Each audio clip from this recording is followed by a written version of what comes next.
Ez te hez dikim. Hez dikim, nizanim çira.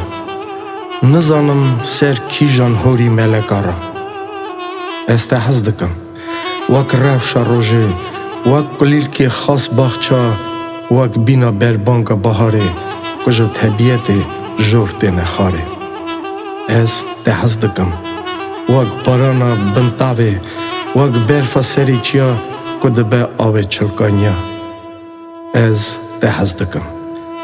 Wek minîkê adarê, ku rokê têne dinê û sivetirê dibin xem û xeyalê tebîyetê û edlayê. Ez te bîr nakim, çimku hez dikim, wek ruhê xwe, wek tîrincê roja şemsê xwe.